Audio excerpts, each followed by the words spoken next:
Hai teman-teman, gimana nih kabarnya? Gimana kabar hati kalian? Semoga hari ini kita bisa menjalani dan melaluinya dengan hati yang berbahagia. Oke, hari ini sebenarnya aku mau sharing sebentar, sharing ilmu yang dimana aku baru praktekin baru-baru ini. Pernah gak sih teman-teman kayak kecewa, sedih, marah, dan ya lain sebagainya lah. Yang pertama, karena mungkin orang itu gak bisa ngertiin kita. Yang kedua, karena orang itu gak mau nurutin perintah kita. Oke, aku mau cerita sedikit. Aku juga pernah marah sama adikku, aku pernah jengkel sama dia juga, dan aku pernah kecewa juga sama dia. Ya kalau misalnya sebenarnya wajar sih sebagai adik kakak itu bertengkar kan, karena mungkin gak setiap hari juga, mungkin beberapa kali gitu kan, beberapa kali kita bertengkar, dan aku anggap itu wajar karena juga pasti ntar ada dimana kita bakal akrab lagi. By the way, ya itu sebenarnya aku sebagai kakak ngerasa kayak dia kok nggak mau nurutin aku sih, dia tuh bikin aku jengkel terus sih gitu. Nah, dan ternyata aku berusaha untuk ilmu gini. Dalam kehidupan manusia itu ada dua hal atau ada dua wilayah. Yang pertama, wilayah yang hanya bisa dikuasai oleh Allah Subhanahu wa taala. Yang kedua, wilayah yang bisa dikuasai oleh manusia. Yang bisa dikuasai oleh manusia itu adalah ikhtiar, memaksimalkan usaha, dan sedangkan hasil itu bukan milik kita. Nih aku mau cerita tentang kisah Rasulullah ya, dimana waktu itu sebelum Abu Thalib ini wafat, yaitu mengalami sakaratul maut, maka Rasulullah Shallallahu Alaihi Wasallam ini berusaha untuk mengajak pamannya kepada Islam sebelum wafat, dan ternyata Abu Thalib lebih memilih agama nenek moyangnya. Ya, dan walakhir Abu Thalib ini wafat dalam keadaan musyrik. Gak bisa dibayangkan ya betapa sedihnya Rasulullah Shallallahu Alaihi Wasallam waktu itu. Bayangkan orang terdekat kita nggak bisa menerima dakwah kita. Mungkin kalau semisalnya kita ya di samping Rasulullah, kita bakal ngadu, kenapa sih orang terdekat kita nggak bisa masuk Islam, orang lain bisa masuk Islam. Ya mungkin kita akan bahkan menyalahkan keadaan kayak gitu ya. Tapi kalau Rasul itu enggak. Maka dari situ Allah menurunkan suatu ayat, innaka la tahdi man ahbabta walakinnallaha yahdi man yasha wa huwa a'lamu bil muhtadin. Secara intinya Allah itu menyampaikan bahwa hidayah itu bukanlah Rasul yang memberi, tapi hidayah itu hanyalah milik Allah Subhanahu wa taala.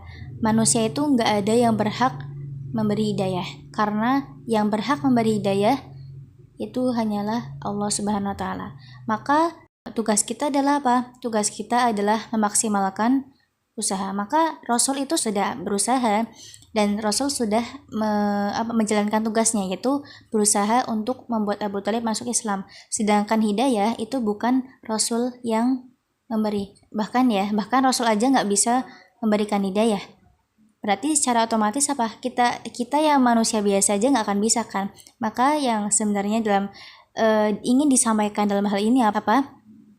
Bahwa hidayah itu bukan manusia yang megang, itu milik Allah. Bahkan dalam hal-hal lain juga ya, kayak misalnya ajal. Mungkin kita pernah ngerasa sedih ketika ada orang terdekat kita meninggal dunia. Tapi ingat, kita boleh sedih, dan sedih itu nggak boleh sampai kelewatan batas. Jangan sampai sedihnya kita justru membuat kita melakukan hal-hal yang kontraproduktif. Sampai-sampai mungkin menyalahkan Allah Subhanahu wa taala. Naudzubillahi min dzalik itu.